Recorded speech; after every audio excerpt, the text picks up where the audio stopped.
요한복음 2장 1절부터 12절입니다. 제가 봉독합니다. 사흘째 되던 날 갈릴리 가나에 혼례가 있어 예수의 어머니도 거기 계시고 예수와 그 제자들도 혼례에 청함을 받았더니 포도주가 떨어진지라. 예수의 어머니가 예수에게 이르되 저들에게 포도주가 없다 하니 예수께서 이르시되 여자여 나와 무슨 상관이 있나이까? 내 때가 아직 이르지 아니하였나이다. 그의 어머니가 하인들에게 이르되 너희에게 무슨 말씀을 하시든지 그대로 하라 하니라. 거기에 유대인의 정결 예식에 따라 두세 통 드는 돌 항아리 6이 놓였는지라. 예수께서 그들에게 이르시되 항아리에 물을 채우라 하신즉 아기까지 채우니 이제는 떠서 연회장에게 갖다 주라 하심에 갖다 주었더니 연회장은 물로 된 포도주를 맛보고도 어디서 났는지 알지 못하되 물도 온 하인들은 알더라. 연회장이 신랑을 불러 말하되 사람마다 먼저 좋은 포도주를 내고 취한 후에 낮은 것을 내거를 그대는 지금까지 좋은 포도주를 두었도다 하니라. 예수께서 이 첫 표적을 갈릴리 가나에서 행하여 그의 영광을 나타내심에 제자들이 그를 믿으니라. 그 위에 예수께서 그 어머니와 형제들과 제자들과 함께 가버나움으로 내려가셨으나 거기에 여러 날 계시지는 아니하시니라. 아멘. 이게 그 사복음서에만 등장하는 사복음서라고 하면 요한복음을 이야기합니다. 복음서가 4개인데 공간복음 하면 마태, 마가, 누가, 마가복음, 마가, 누가복음을 이야기하죠. 그런데 사복음서, 제4복음서, 요한복음을 이야기하는데 요한복음에서는 사실은 이 공간복음과 다른 플로어들을 좀 가지고 있습니다. 좀 더 영적인 것에 진척하고 있고요. 마태복음은 이제 성취, 구약의 약속에 대한 신학의 성취에 굉장히 큰 목적을 두고 신명기에 대한 회복 이런 것에 대해서 굉장히 큰 중점을 두었다면 요한복음은 좀 더 영적인 것에 그리고 예수님의 이적적인 것에 관심이 좀 많습니다. 어쨌든 간에 이 가나의 잔치가 여기서는 첫 이적이라고 소개되어 있습니다. 본복음서에 두루 거쳐서 그 이적은 세메이온 즉 표적이라고 지칭됩니다. 세메이온한 표적이거든요. 어떤 표적, 그러니까 어떤 표적을 구하느냐 했을 때 내가 요나의 표적밖에 보여줄 것이 없다라고 했을 때 실질적으로 죽음을 이기는 부활의 힘도 물이 포도주가 되는 것하고 닮아 있는 부분들은 분명히 좀 있습니다. 이제 완전히 우리가 죄로 인하여 낯선 것들을 맞이하게 되죠. 죽음이라고 하는 것. 루트가 그 이야기를 했다죠. 우리에게 죽음은 어떤 것입니까? 낯 익은 것이 아니고 낯선 것인 거예요. 영생하도록 태어난 자가 죽게 됐으니까 낯선 것인데 이 낯선 것에 대한 탈피 그리고 낯 익은 것에 대한 회복. 실질적으로 우리는 성령의 체험을 받아서 살아가는 게 더 맞을 수가 있고요. 천국 잔치의 포도주를 맛보는 게 우리한테 더 맞을 수 있습니다. 세상적인 물보다 이런 개념들을 갖다가 우리는 이제 그냥 가지고 가는 겁니다. 표적이라는 개념은요 구약에서 자주 등장합니다. 그것은 특별히 종말론적 미래와 관련된 장래의 일을 예고하는 사건들을 주로 나타냅니다. 구약에서 표적들이 나타났을 때는 종말론적인 사건들이 항상 좀 예시되어 있는 경우들이 많다라는 것입니다. 그래서 우리는 실로 물이 포도주로 변하는 이 경험을 반드시 가져야 될 것입니다. 실질적으로 천국 잔치의 예표를 우리는 맛볼 수 있어야 되는 거죠. 이게 지금 이 상태는 천국을 선취해서 맛보는 가나의 혼인잔치는 그리스도의 잔치에 대한 메시아 잔치에 대한 어린 양의 초대 잔치에 대한 예표로서 지금 등장하고 있는 부분들이 분명히 있습니다. 이때 어떻게 되는 거 했을 때 우리의 죄가 변해서 의로 변하는 것, 죄인들이 변해서 그리스도와 같이 되는 것, 신의 산의 모습보다도 변화산의 모습에서보다도 훨씬 더 변화된 모습을 보이는 모습들. 예수님께서 변화산에서 그렇게 많이 변하는 모습은요 전적 타락한 우리 죄인들이 그리스도로 변하는 이 모습하고는 비교할 수가 없겠죠. 사실은. 그래서 변화산의 영광이 아무리 크다 하더라도 주어진 성도의 변화보다는 작을 것입니다. 그러나 이걸 이제 답으로 가져가면 위험한 생각들이 됩니다. 예수보다 앞서가는 자들이 돼서는 안 되죠. 그러나 어쨌든 우리가 가진 것들이 너무 없고 우리가 약한 것들이 너무 많기 때문에 우리가 그렇게 변할 수 있다면 인카네이션한 예수님께서 부활 성천하신 성귀하심을 이루는 이 모습은 아주 당연하고 작은 것처럼 들리는데요. 전적 타락한 우리가 천국에서 그리스도와 같이 된다는 이 모습은 어마어마한 사건들이죠. 이 모습을 가지고 변화사는 예수님의 변하는 모습을 보고 깜짝 놀라는 제자의 모습을 한번 상상해 보십시오. 예수님이 그 정도 희게 변하는 모습을 보고 깜짝 놀랐다면 우리가 변한 모습을 보고 누가 우리보다 훨씬 더 많이 깜짝 놀라겠습니까? 아마 천사들이 깜짝 놀랄 거예요. 우리 모습을 하니까. 그러니까 이 천사들도 놀란다. 뭐 이런 이야기들 나올 수 있는 겁니다. 복음서에서 나타나는 예수님의 이적 행위, 이 기적적인 행위들은요, 하나님 나라에 대한 약속들이 예수 안에서 그리고 예수를 통하여 실현된다는 것을 입증합니다. 심지어 복음은 어떤 것인가 했을 때 성경은 어떤 것인가, 복음이란 말은 성경이란 말을 하고 있고리죠. 어떤 것인가 했을 때 예수 그리스도 안에 감추어진 하나님의 시크릿이다, 비밀이다. 그런데 하나님께서 역으로 이야기하면 어떤 이야기들입니까? 하나님이 비밀로 가져가고 싶은 것이라더라도 그리스도 안에서는 풀어헤친다는 의미죠. 그리고 좀 더 나아가서 생각해 보면 이런 거죠. 비록 하나님께 대의에 반역한 우리라 할지라도 그리스도 안에서 용서하시는 개념들이 들어가 있는 거죠. 하나님의 비밀을 예수 그리스도 성자이신 그리스도 안에서 알려주기를 원하시는 그 하나님. 하나님께 범죄한 자를 성자의 중재 안에서 용서해 주시기를 원하시는 그 하나님. 뭐 이런 개념들이죠. 그래서 이 세상에 하나님이 사랑으로 가득하다 했을 때 그 사랑은 우리가 과연 그리스도를 제외하고 받을 수 있겠는가라는 것을 우리는 명심해서 생각해야 됩니다. 그리고 십계명의 계명을 한번 생각해 봅니다. 나 외에 다른 신을 내게 두지 말고 나를 위하여 하나님 형상 만들지, 우상 만들지 마라라고 했죠. 이런 부분이 있을 때 실제 그런 거죠. 피조된 것을 가지고 창조주를 표현한다. 이건 굉장히 큰 불경입니다. 이렇게만 하다도 불경이 되겠죠. 그 왕이 있습니다. 황제가 있습니다. 황제의 상을 갖다가 인분으로 만들었다. 똥으로 막 만들어가겠다. 그것마다 황제가 노하겠죠. 황금이 아닌 똥으로 만들었다. 그런데 피조된 것으로 창조주를 표현한 것은 그것보다 훨씬 더 모욕적인 행위죠. 그리고 형상을 만들 때 인간은 언제나 그곳에 신성을 부여하려고 한다. 그래서 그곳에 가서 제단에 가서 계속 예배 드리는 이 형태를 가지고 있죠. 그래서 실제 교회는 어떻게 해서 예배를 드려야 되는가 했을 때요, 교회의 형상에 예배 드리면 안 되는 곳입니다. 그리스도와의 관계 속에서 예배 드리는 곳인 거예요. 하나님의 형상은 어디서 발견됩니까? 예수 그리스도에게서 발견되죠. 나를 본 자는 아버지를 보았고 하기 때문에 하나님께서 겉으로 궁금해하시는 하나님 형상에 대한 해답을 예수 그리스도라고 하는 성자의 인카네이션을 통해서 우리에게 제시해 주었습니다.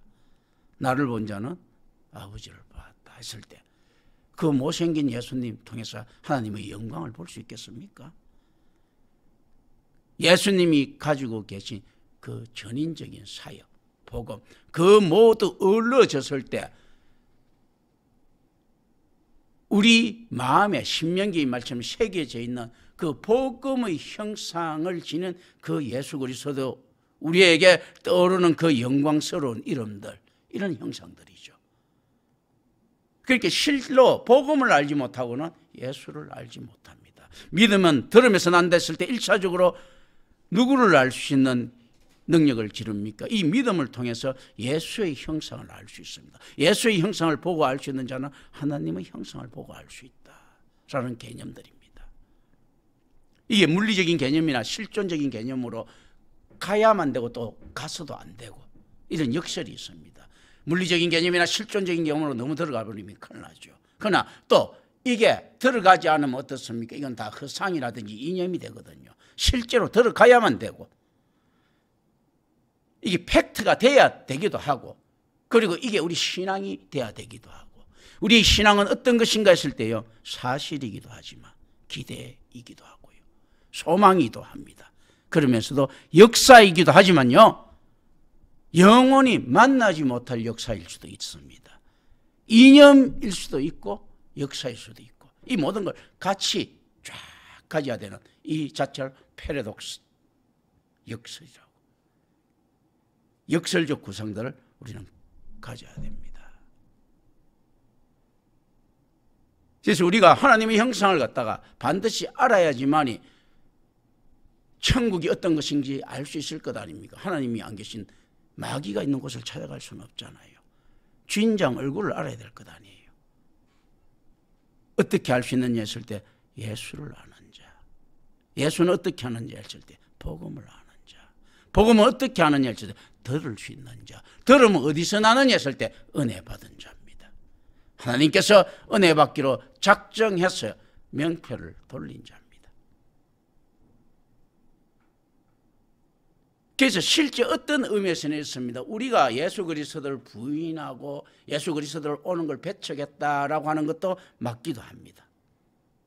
실제 맞는 일이에요. 그래서 아유, 예수님께서 찾아오셨는데 우리가 쫓아낸 형국이 됐습니다 하고 한국교회에서 많은 해결을 하는 이런 짓들을 하고 있죠. 그런데 거기에 집착되면 안 됩니다. 어떤가 하면요, 과연 초청장이 없는 자가요 하나님을 만날 수 있겠습니까? 우리가 예수님을 거부하고 밀어냈습니다 하는 말이 있지 않습니까? 우리 죄성을 고백할 때 그럴 때도 해 보이지만 어떤 때는 또 이거는 허구고 금방진 이야기가 될 수 있는 것입니다. 예수를 밀어낼 만큼 자격이 있는 놈이 예수를 만날 수 있을 것 같습니까? 예수님이 그렇게 값싸 보입니까?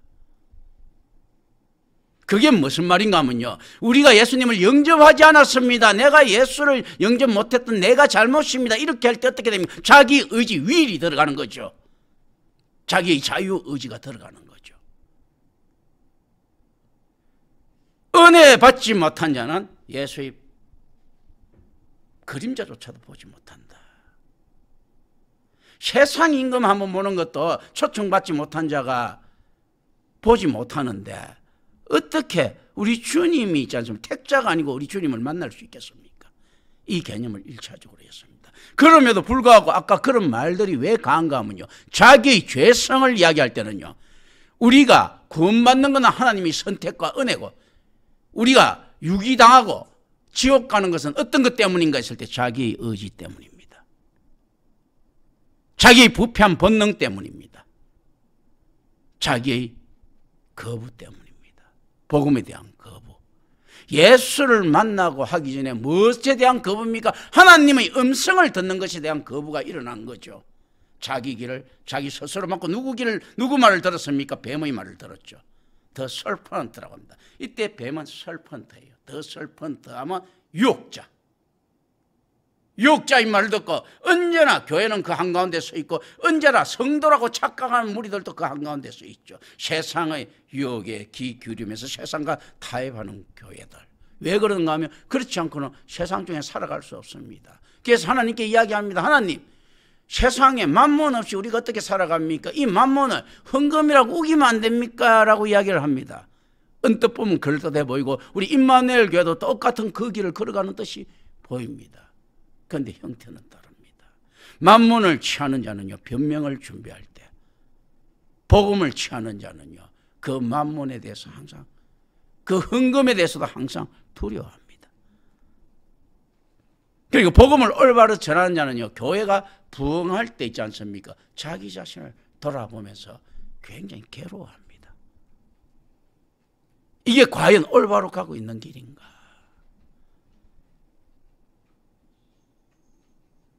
그래서 실제로 보면 정결하고 자신만만한 선지자는 없습니다. 제가 경험해 본 바로는. 저는 그래서 구약의 선지자든 신약의 사도들이든 저하고 똑같으리라고 생각합니다. 한국교회에서 이런 이야기들 냈죠. 한번 구원은 변하지 않는다. 맞는 이야기예요. 하나님이 신실하심에 의존했을 때 그런 이야기들인데, 자기 자신의 담대함에 의지할 때 나타날 수 있는 상황, 현상들은 아닙니다. 그래서 서로 우리 구원받았습니다. 아유, 그렇게 구원에 대한 확신이 없습니까? 할 때,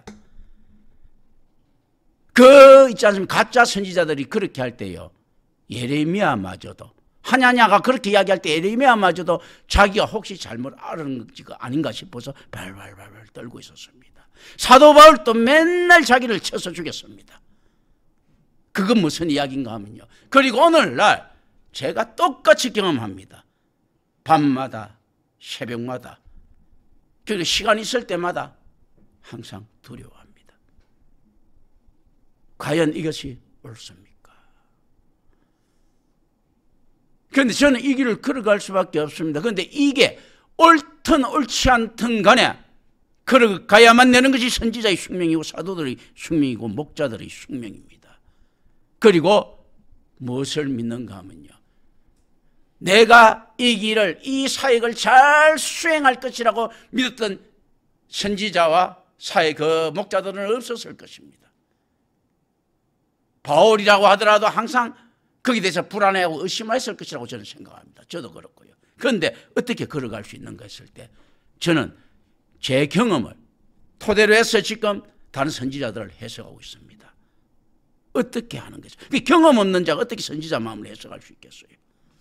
내가 사망의 엄침한 골짜기를 걸어갈지라도 하나님께서 나를 보호하실 것이다. 이 말 달리 또 이야기하면 어떤 이야기인 줄 압니까? 내가 폐역된 길, 양아치 짓을 할 것이라도 내가 하나님의 사람이라면 반드시 하나님이 섭리에 합당한 길을 걸을 것이다. 이 믿음 때문에 걸어갈 수 있습니다.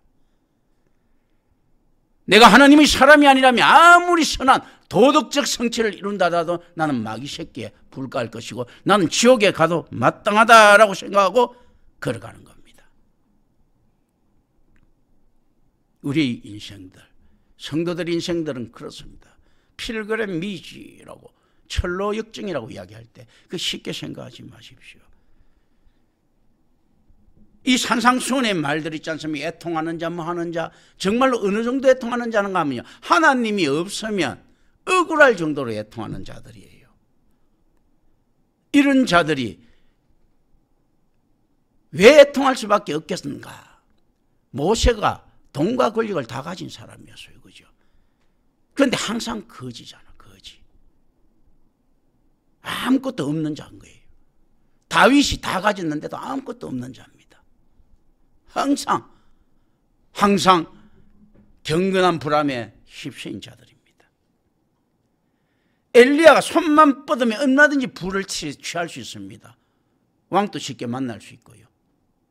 대신들도 그를 많이 도왔고, 그런데도 보면 궁핍하게, 궁식하게 연명을 이어갑니다. 엘리사 마찬가지입니다. 왕한테 가서 욕을 할 수 있는 존재죠.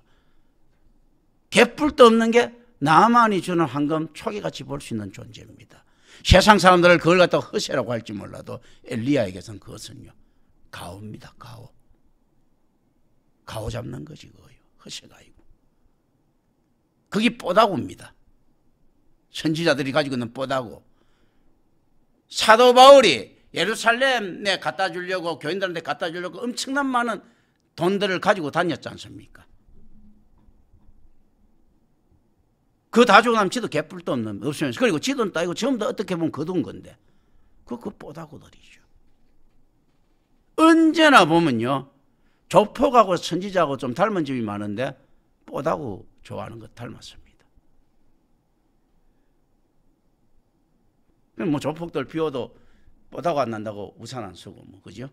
그리고 그 개뿔도 없어도 양복, 까만 양복 쫙 비싼 거 빼입고, 그죠? 항상 고급 시계 딱 차고, 그렇지 않습니까? 세례요한도 보면 낙타옷 딱 입잖아요. 얼마나 비싼 옷이야, 그거죠. 먹어도 석청 뭐 이런 거 먹고, 그죠? 메뚜기 이런 거 먹고, 비싼 것들이거든, 그거. 그런 거. 이제 그런 거. 실제 우리가 요한복음에서 이야기하는 이 이야기들, 예수를 통해서 실현된다는 것을 갖다가 예수님이 이적행위는 하나님께서 그렇게 하시길 원했고 하나님 나라를 선취해서 맛보고 있다라는 이 개념들을 쭉 가져가야 되고요. 이 안에서 누구를 통해서 나타낸 것일 때 사도 요한을 통해서 이걸 정언을 씁니다. 그러나 오늘날 저는 이 많은 우리 선배들부터 시작했고 예수 그리스도까지 제가 지금 정언을 서고 있는 겁니다. 요거 요한복음서 기자는요, 한 단계 더 나아갑니다.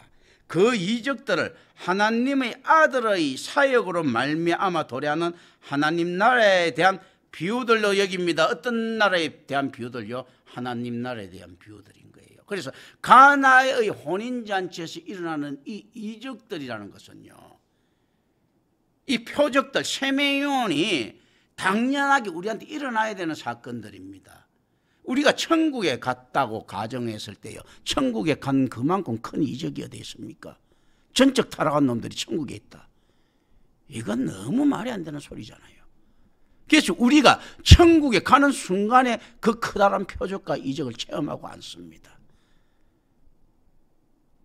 그리고 모세도 하나님이 정면을 보면 죽을까 봐 하나님 뒷모습밖에 못 봤는데 우리는 하나님의 영광을 쳐다볼 수 있는 자가 됩니다. 그 얼마나 큰 이적들입니까?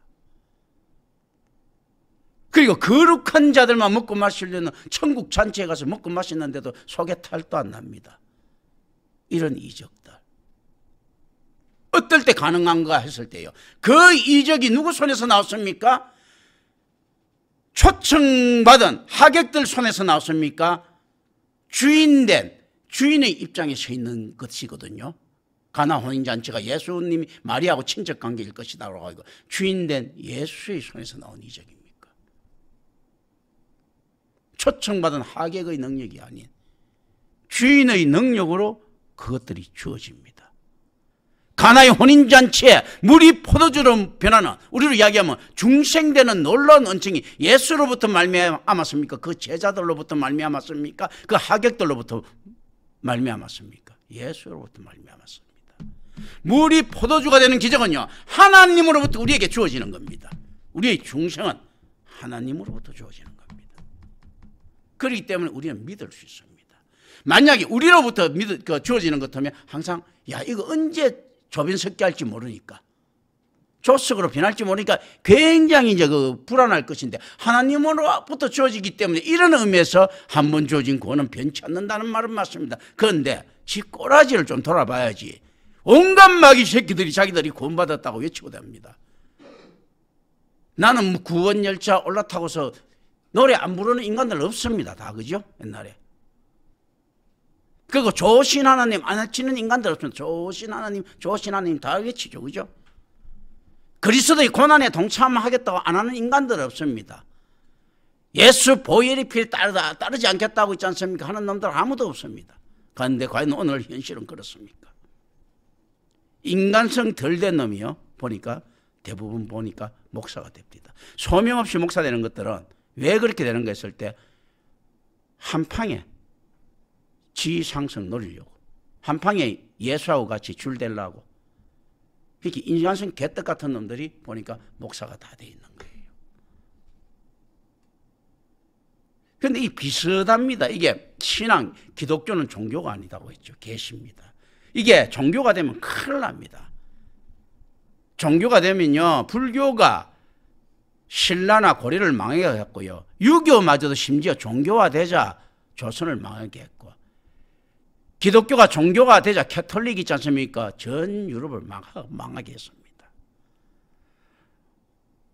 오늘날 미국의 청교도 사상이 종교가 되자 미국이 저렇게 개판적으로 가는 겁니다. 이 종교가 되면 큰일 나는 거거든요. 이 개시대가 돼야지. 종교가 되면 전부 다 탐욕스러워집니다. 과거에 이런 거 있죠. 신라가 망했을 때 보면 70%가 사찰, 절당이에요. 30%는 귀족 땅이야. 재산이에요. 고려가 망했을 때 보면 70%가 절땅이야. 30%가 누구 땅인가 했을 때, 누구 땅인가 했을 때, 호족들 땅이야. 조선이 망했을 때요, 90%가 유자들 땅입니다.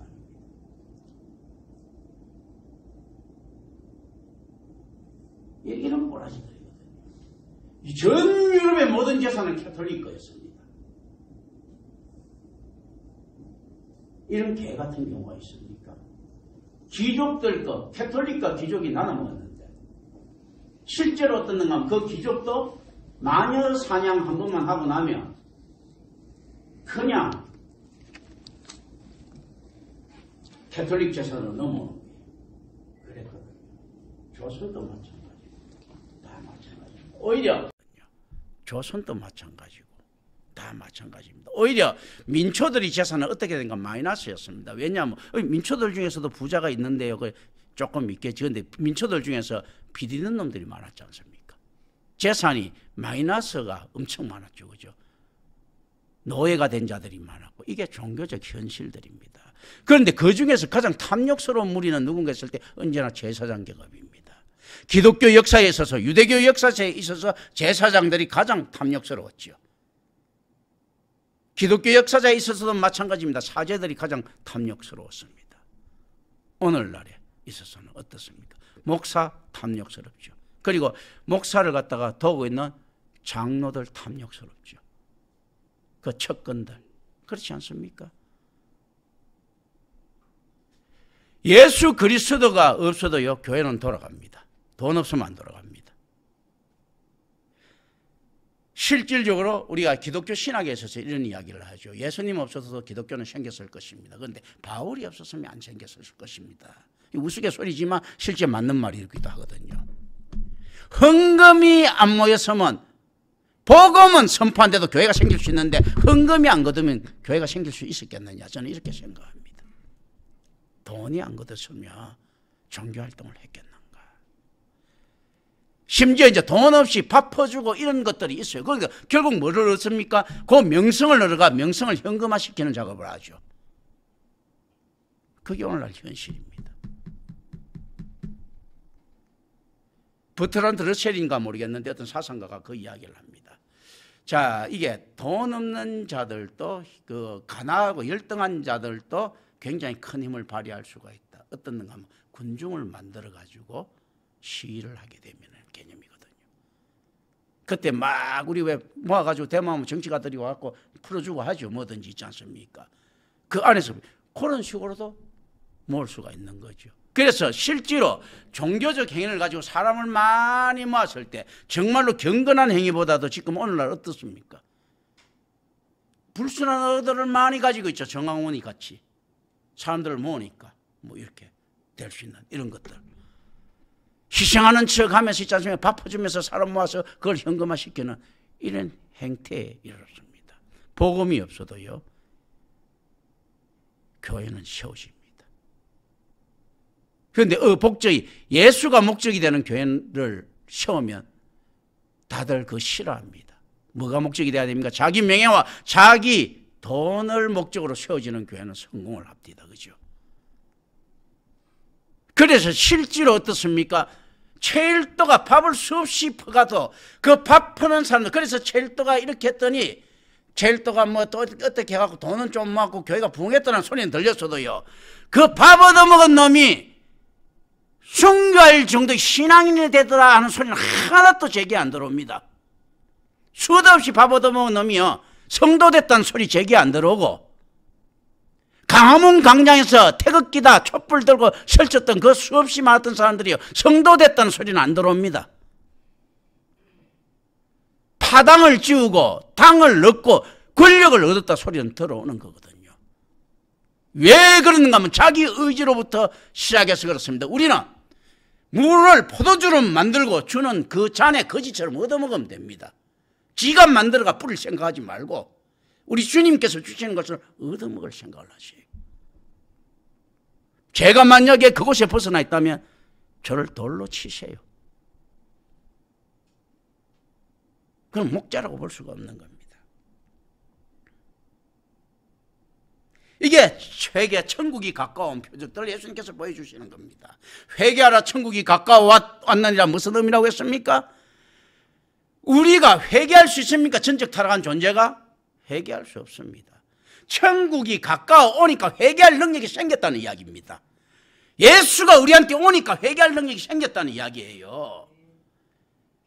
그러니까 어떻는가 하면 예수가 오니까 밝은 빛이 드러나니까 더러운 것들이 보이더라는 이야기입니다. 그래서 회개하라 천국이 가까워왔다라는 말이 어떤 말인가 하면요, 천국이 지금 니들한테 임한다. 왜냐하면 마라나타 주님께서 즉시 임했으니까 어떤 게 보입니까? 우리 죄가 보이더라. 주님이 은혜가 내한테 들어왔다는 이야기. 은혜가 들어왔으니까 이제는 죄가 보일 것이다. 회개하는 자마다 구원 얻을 수 있으니까 천국 갈 수 있을 것이 아닌가 하는 이야기예요. 이제 천국이 가까워왔으니까 회개할 수 있습니다 라고 하는 제안들입니다. 오늘날 천국에 초점을 두고 있죠. 할렐루야, 천국 가게 됐습니다. 이 이야기는 어떤 이야기라고요? 천국에 소망을 둔 자들이 천국이 우리를 찾아왔으니까, 우리가 찾아간 게 아니라 천국이 우리를 찾아왔으니까 회개할 수 있습니다 라는 겁니다. 그런데 비록 현재의 사역이 현재적인 하나님 나라를 드러내주는 것들이라고 할지라도 그것들은 또한 그리스도의 사망과 부활 가운데 도래하는 하나님의 나라, 성령의 파송, 그리고 최후 심판과 부활을 위한 재림 등 보다 큰 것에 대한 미래적인 예고다라는 것입니다. 그래서 제 책도 이미 그러나 아직 아닌 already but not yet, already가 not 쌓여있는 변정법적 현실들입니다. 예수 그리스도의 나타남으로 인해서 이미 천국은 우리에게 왔습니다. 종말은 왔습니다. 그러나 아직까지 그 종말의 완성은 아닙니다. 그리스도의 재림을 기다리는 거죠. 그래서 우리는 여전히 그 재림을 기다리고 있는데 이렇게 오만하게 기다리고 있습니까? 저도 사람에게 기대를 하면서 많은 것들을 제 나름대로는 투자를 했습니다. 언제나 돌아오는 건 헛사람이죠. 그러면서도 제가 왜 투자를 하는가? 두려웠어요. 나만 먹는 목자가 될까 봐. 혹시 하나님, 제가 이런 것까지 하지 않으면 항상 뭐든지 생겼을 때 아이 다른 놈들은 안 돼, 다 나만 돼 하면서 내 주머니 속에 인마이 포켓하는, 항상 인마이 포켓하는 죄를 범할까 봐. 그게 두려워서 그렇게 했던 겁니다. 그래서 기꺼이 어리석음을 감수했던 것입니다. 그 사람이 의심가더라도 세상에 의심 안 가는 놈이 어디 있습니까? 처음 만났을 때. 그렇다면 의심을 빌밀해갖고 나만 정직하고 나머지 놈들 다 배척하고 그러면 나만 먹겠다는 목자지 않습니까? 그래서 속고 또 속고 또 속고 했던 것입니다. 그때마다 가장 실망 끼치는 놈들은 성직자라고 착각하고 있는 놈들이에요. 목사라고 생각하고 있는 놈들입니다. 그리고 언제나 그 안에서는 질투, 시기 이런 게 있습니다. 자기 능력도 안 되면서도 무너뜨리고 싶어합니다. 참 묘하죠. 사촌이 땅 사면 배 아프다 하는, 이게 딱 맞는 이야기예요. 자, 그런데 실제로 저쪽에 그거 뭡니까? 한 100km 전혀 뭐 알지 못하는 개똥이 소똥이야. 그 땅 사는 것보다 내 주변에 있는 친지 뭐 사촌, 안 그러면 뭐 친구라도 뭐 땅을 좀 사고 돈 있는 게 조금이라도 이익 아니겠습니까? 밥을 한번 얻어먹어도 얻어먹을 수 있을 것이고, 개똥이 소똥이야 땅 사는 건 배가 안 아파. 그런데 그거 자기한테 혜택이 아무것도 없어. 그런데 사촌이 잘 되면 배는 아픈데 얻어먹을 수는 있지 않습니까? 이 실제로 인간들은 어떤 존재인가 하면요, 배 고픈 거는 참아도 배 아픈 거는 못 참는 존재들인 거예요. 참 묘하죠, 그죠? 배 고프고 굶어 죽는 거는 참아. 그런데 배 아픈 거는 못 참는 거예요, 이것들이. 그러다 보니까 이게 던져서 무슨 유익이 있습니까? 유익 없는데 뭐가 유익이 있는 거야? 배 안 아픈 유익이 있는 거야. 그러니까 이게 실질적으로, 자, 이제 우리가 의미적으로 이야기합니다. 당연히 어떤 놈가 하면 마귀 새끼들은요, 그거 잘 되는 거 방해하고 자기한테 손해가 가더라도 해야 돼. 질투 많은 사람들은 남들이 잘못되는 거 자기 이익하고 같이 하지 않습니까? 왜 그렇게 했습니까? 그렇게 하면 배 아프다 했죠. 배 아픈 거 고침받는, 남이 못 낼 때 이들한테는 무슨 은사가 일어납니까? 신유의 은사가 일어나는 거야. 아픈 배가 고침받는. 우리 병 고침받는 은사들이 하지 않습니까? 아픈 배가 고침받는 신유의 은사가 어떻게 일어납니까? 이들한테는요, 남이 못 낼 때마다 자기 병 고침의 은사를 받는 거예요. 그러니까 가만히 생각해, 일리는 있어요. 우리 뭐 병 고침 은사 받으면 한장할 것 아니야. 안 고치는 은사 뭐 이런 거죠. 근데 그 배 아픈 게 한순간에 없어지는데 뭐 그 정도 투자는 할만하다. 저는 또 이렇게 생각합니다. 배 고픈 거는 참아도 배 아픈 거는 참기 힘들거든. 그렇잖아요. 신유언사잖아. 그러니까 이 마귀 새끼들은 이런 거죠. 자기 옆에 못 될 때마다 자기는 은사를 받는 거예요. 아유, 감사합니다. 내 배 아픈 게, 아랫배 아픈 게 나았습니다. 윗배 아픈 게 나았습니다. 이렇게 할 것 아니에요. 신유언사를 체험하는 거야. 그러니까 언제나 그들은 교회를 공격할 것입니다. 이웃을 공격할 것입니다. 그리고 심지어 자기네들끼리 공격하다 공멸하게 되는 이런 습성들을 가지고 있습니다. 그러니까 외아들이 왜 계산 없이 그렇게 했을까 했을 때 간단하더라고요. 내가 참 이 고민 많이 했습니다. 왜 그렇게 했을까? 예를 들어서 김경천 목사가 안에서 잘 되어가면 혜택 받을 사람들이 안에서 배 아파하고 막 끌어내린 사람이 있더라 말입니다. 그런데 그게 왜냐하면 내가 못 돼야 자기 아픈 병이 났거든요. 뭐 그 정도부터만 할 만하지 뭐. 그 먹는 것보다 병 고치는 게 더 크지 않습니까? 배고픈 거는 10,000원짜리 밥 있지 않습니까? 5,000원짜리 밥으로 해결할 수 있지만 병 고치는 거는요, 몇 억을 들여도 못 고치는 것 아니에요. 그게 한 방에 더 많은 이익이 있는 건 맞더라고 보니까요. 배아픔이 낫게 되는 신유연설을 체험한다. 이것도 내가 다 이 해석이 되더라고. 아, 그렇구나. 그때 이제 내가 비로소 인간적으로도 이해하게 됐습니다. 사촌이 땅 사면 당연히 배 아파야 된다. 그래요. 사촌한테 혜택 받는 것보다도요, 배 아픔 낫는 은사가 훨씬 크기 때문에 당연히 그 생각이 들더라고요. 구약에서요, 하나님께서 당신의 나라를 세우기 위해 오심이 이방들로 하여금 하나님의 영광을 알도록 하기 위해서 그들을 모신 일과 마찬가지도요, 예수님의 표적 세미야는요, 예수 자신의 영광을 드러내주는 것이다. 그래서 예수님께서 무서운 분이시죠. 거지 제자도 이야기하면서 제자들한테 쫙 이야기하면서 떼거지들 끌고 막 다니시죠. 그러면서 밥 주는 사람들 되게 좋아합니다. 그죠? 그리고 돈 있는 사람들 되게 좋아해요. 삭개오가 돈 있으니까 좋아가지고 예수님 만나기 힘들어서 근데 삭개오는 우선적으로 만난단 말이죠. 예수님도 보면 왜 그러는가 하면 떼거지를 데리고 다니면 할 수 없습니다. 밥 주는 놈 장땡인 거예요. 옛날에 공자가 다른 왕들이 공자를 서기를 굉장히 꺼려했어요. 능력은 좀 명성은 높은데 능력은 별로 크게 없는 것 같은데 연봉이 너무 많이 들어가는 거야. 공자 연봉이 어마어마했다거든요. 왜냐하면 그 끌고 다니는 뜰거지들이 또 너무 많아가지고 연봉이 뭐 지금 말로 하면 1, 2억 가지고 안 되는 거야. 연봉이 뭐 몇천억 이렇게 돼야 되는 거예요. 몇백억, 몇천억 이렇게 돼야 되니까 공자 연봉 때문에 공자를 못 쓰는 거예요. 그랬다거든. 그 실질적으로 예수님을 지금 영접하는 자들도 열두 뜰거지를 끌고 다니고 또 다른 데 사람들 붙어 다니는 인간들도 있는데 그 영접하기 그렇게 쉽지 않습니다. 그래서 가난한 자들이 우리 주님을 영접했다는 이 말 액면 그대로 있지 않습니까? 이거는 의미들로 가져가야 되고요. 그 영접이라는 것은 가난한 자들이라고 하는 것은 전부 다 주님한테 빈대 붙은 자들밖에 더 있습니까? 그리고 예수님 더한 자들은 전부 다 돈 있는 자들이었어요. 밥 한 그릇 주려 하더라도 있지 않습니까? 열 몇 그릇씩 내와요. 한 몇십 그릇씩 내와야 되는데 그렇지 않겠습니까? 실질적으로 이제 이게 그 현실이란 말이죠. 그런데 어떤 뭔가 했을 때 이 사람들이 그래서 뭐가 필요합니까? 결단이 필요한 거예요. 예수 그리스도에 대한 인정이 필요한 거예요. 인정 안 하고 가다가 돈 10,000원짜리 1,000원짜리 하나 주는 건 줄 수 있는데요, 100만원짜리 1,000만원짜리 1억을 떡 던져주려고 하는 것은 뭔가 결단이나 그 사람에 대한 가치 기준이 있어야 주는 거거든요. 그래서 실질적으로 예수님이 혼자 다니면서 석가처럼 혼자 다니면서 밥 얻어먹고 이렇게 했다. 석가도 뭐 떨거지도 끌고 다녔지만 근데 이제 곳곳에 가서 예수님하고 석가는 좀 또 다른 점이 있어. 석가는 떨다니면서 온갖 집과 발이 가지고 다 얻어먹으러 다니지만 예수님은 또 떼거지로 조폭두목처럼 떼거지로 들어가고 먹는단 말이죠. 그렇기 때문에 이게 부담이 있는 대접이야.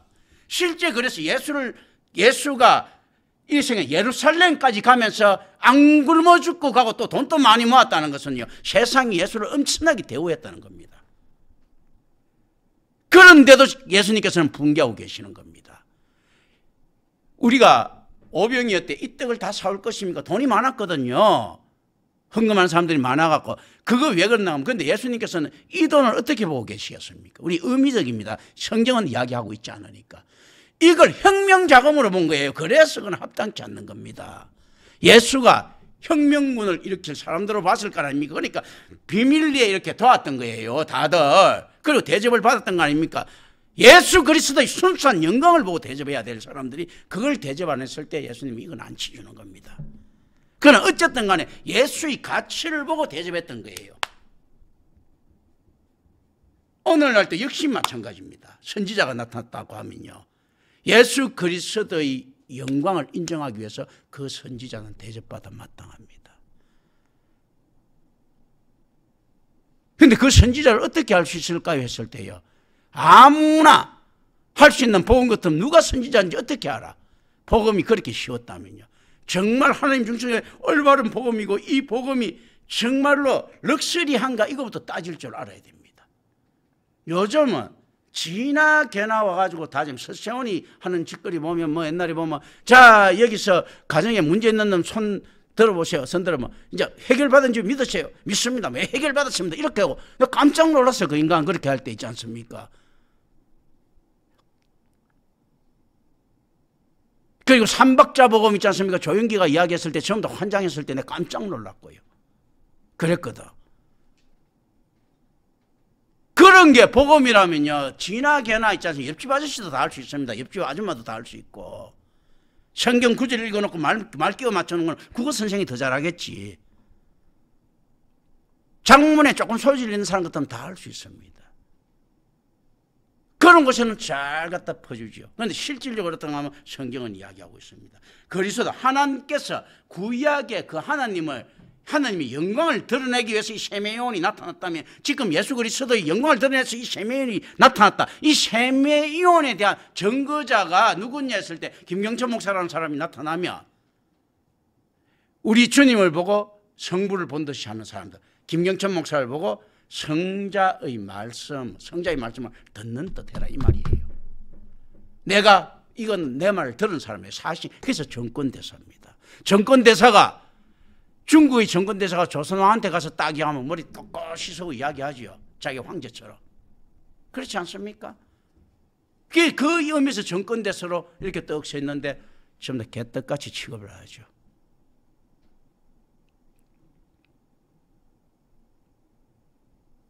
예수 그리스도께서 우리에게 거지 제자를 명했습니다. 그럼 김경천은 거지예요. 거지가 뭐 좋아하겠습니까? 얻어먹는 거 좋아하겠죠. 밥 주는 거 좋아할 것 아닙니까? 그래서 얻어먹는데 그 얻어먹는 걸 탐욕으로 보지 마라. 근데 이 탐욕으로 가려고 하면요. 거지가 모으려고 하면 탐욕으로 보면 됩니다. 그럼 거지의 본분은 이런 거지. 거지가 재산을 가지고 있는 순간 이미 거지가 아닌 거예요. 거지 정체성이 없어진 거거든. 이미 죄력가가 되는 거죠. 그런데 거지가 개걸스럽게 먹는다. 이거는 뭐 거지다운 겁니다. 그래서 복음의 현장에서요. 선지자가 그 양들을 위해서 열심히 먹는 것은 훌륭한 일입니다. 열심히 챙기는 것은 도둑놈 일이고요. 그리고 또 목자가 양들을 보살피는 것은 훌륭한 일입니다. 제가 헌신된 양이 있다. 이거 확실히 양이다 했을 때 자기만 먹는 목자가 문제가 있는 거지 그 양들을 챙겨주는 목자가 무슨 문제가 있는 겁니까? 임마누엘 교회 안에서도 그것 가지고 다 시비를 걸어왔거든요. 그건 당연히 목자의 권한입니다. 양이라고 판정됐을 때요. 성실한 양을 챙겨주는 거는. 안 챙겨주는 목자가 문제지 챙겨주는 목자를 문제시 삼지 마라 라는 거죠. 그건 자기만 먹는 목자가 아닌 거죠. 그죠? 이런 것들. 그래서 예수 자신의 영광을 드러내주는 쉐메이온의 복음이 현장에 같이 서 있다. 바로 그 신적인 바실레야 왕국 나라를 세우기 위해 하나님께서는 성자로 말미암아 심판과 구속 사역 가운데 주권적으로 역사하고 계시는 것을 갖다가 뭐라고 이야기하는 거면 질서의 주관자 하나님의 통치라고 이야기합니다. 그래서 이 땅에서 하나님 나라가 하늘에서 임한 것 같이 이 땅에서 임하여 주시고 했을 때요. 선취하여 맛본다는 개념입니다. 이 타락한 세상에 어떻게 하나님의 주권적인 통치가 이루어질 것일 때 이루어지고 있다. 여전히. 인카네이션이 이루어지고 있고요. 교회가 세워지고 있고 하나님의 주권적인 통치가 이루어지고 있다는 겁니다. 따라서 성자로 말미암아 도래하는 그 나라는요. 그리스도 안에서 이루어지는 하나님 나라라고 표현할 수 있습니다. 그래서 교회는 하나님 나라는 아니지만 하나님 나라의 백성들이 사는 곳입니다. 세메이아는 바로 이것들에 대한 계시들입니다. 어떤 것들일까요? 김경천 목사가 올바른 복음을 전하면 그게 제 능력이겠습니까? 은혜겠습니까? 제 자신이 지금 현재 증거물로 서 있고요. 우리 주 예수 그리스도의 복음에 대한 표적으로 제가 지금 이 자리에 서 있는 겁니다. 기도합니다. 은혜로우신 아버지 하나님 감사합니다. 우리 주 예수